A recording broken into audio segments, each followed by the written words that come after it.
मैं समझ नहीं पाया कि वो चाहता क्या है या फिर वो क्या चाहता है।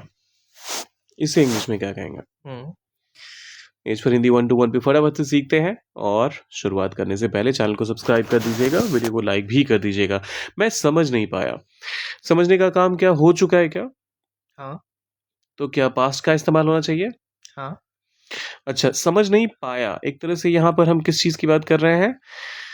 कैपेबिलिटी की। हम्म तो यहाँ पर आप सीधा-सीधा पास्ट टेंस तो लगा नहीं सकते, आपको यहाँ पर कुड नॉट का इस्तेमाल करना पड़ेगा।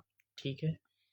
ओके, सो कुड नॉट कि वो क्या चाहता है। पूरे सेंटेंस को करते हैं ट्रांसलेट जिससे क्लैरिटी बेहतर हो। मैं समझ नहीं पाया। I couldn't. हम्म समझने के लिए आप क्या कह सकते हैं? Understand. Hmm I couldn't understand कि वो चाहता क्या है या फिर वो क्या चाहता है। what he wanted. What he wanted. अच्छा, लेकिन अगर आप वो क्या चाहता है कह रहे हैं हम्म तो आपको तो कहना चाहिए ये वाला ना, वॉट डिड ही वॉन्ट। असली तरीका तो क्वेश्चन करने का ये होता है। हम्म तो हम ये वॉट ही वॉन्टेड क्यों कह रहे हैं? क्या सिर्फ फैंसी लगा इस वजह से? नहीं। चलिए समझते हैं इसके पीछे का लॉजिक। ठीक है। पूरा सेंटेंस क्या है? मैं समझ नहीं पाया कि वो क्या चाहता है। हाँ क्या इसमें कोई सवाल आ रहा है? हाँ। अरे पूरे सेंटेंस में क्या कोई नहीं सवाल आ रहा है आपके नहीं लिए? नहीं। अपने आप में एक पूरा एक स्टेटमेंट है। हाँ। क्या इसमें कोई एक्सपेक्टेशन आपसे है कि आपको ये काम करना चाहिए? नहीं। एक कहानी बताने की कोशिश की जा रही है। हम्म क्या इसमें कोई ऐसा सेंस है कि आपको इस सवाल का उत्तर देना पड़ेगा? नहीं। तो जब कभी भी आपका सेंटेंस में कोई लिटरल सवाल आ रहा है, हम्म वो क्या चाहता है अपने आप में एक सवाल है, हम्म लेकिन वो सेंटेंस का पार्ट बन के कहीं से भी सामने वाले के लिए क्वेश्चन रेज नहीं करता है। ओके।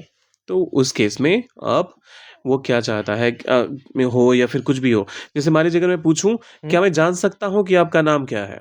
हाँ। क्या मैं जान सकता हूं? May I know your name. May I okay, may I know कि आपका नाम क्या है? Hmm what is sorry. Your name? Hmm अगर मैं ये कहता हूं तो एक ही सेंटेंस में मे आई नो हम्म मतलब हमने सेंस तो दे ही दिया कि सवाल ही है पूरा का पूरा हाँ। Sentence. What your name is would be the right approach. ये गलत है, आप यहां पर कहेंगे व्हाट योर नेम इज हम्म और फिर क्वेश्चन मार्क लास्ट में लगाएंगे।